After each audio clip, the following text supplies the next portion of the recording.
Hey, what's up everybody? Welcome to Car Question. We're still with Subaru to try the new Outback, and Anton is still with me.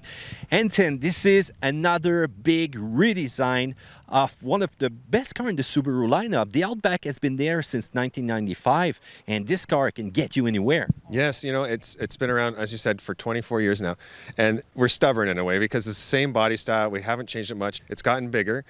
We've added more refinement, but the basic shape remains the same after all of this time. And there's been a lot of question about its all-wheel drive capability. You know, guys, you asked me a lot of question about X mode, about that famous CVT power. I really love my previous generation of Subaru with the manual transmission, with the limited slip in the rear, but more and more we're using electronics now.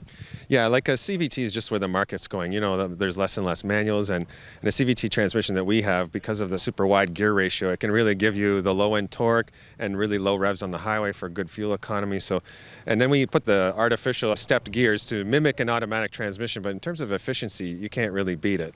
No, it's real hard with fuel efficiency, yes, with the perfect gear ratio every time you're on the highway, and even in off-road territory where this car is able to go far. So when you engage X mode, what's happening exactly? Oh, it's changing throttle mapping. Depending on what mode you're in, it's allowing a little bit of wheel spin and hill descent control also if you're going downhill. So all of that stuff takes over. You can't use it at higher speeds, but it changes the character of the car. Kind of almost like a low range, but with more sophistication.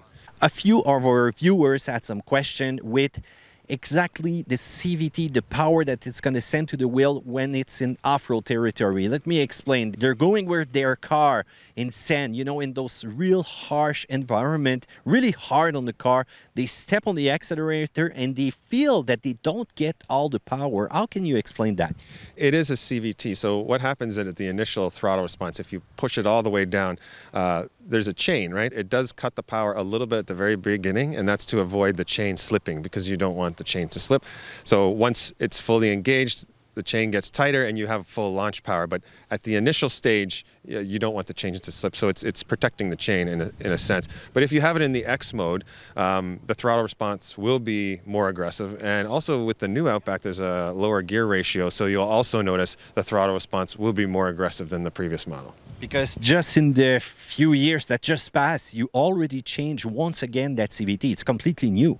Yeah, I mean, it's the engine, the CVT, the 2.5, all of the powertrains and engines are new for this vehicle, even though they're the similar displacement. It's still a 2.5 and it's still a CVT, but they are almost 90% new. So you've got some nice feature. We are all ready for adventure with the Outback, and thank you once again. And if you guys have any more questions, feel free to comment in the section down there below. Do a thumbs up because you like that. And then there's a lot of flies when we go out there on adventure, huh? Yeah, I know. I'm trying not to swallow one. Take care, guys.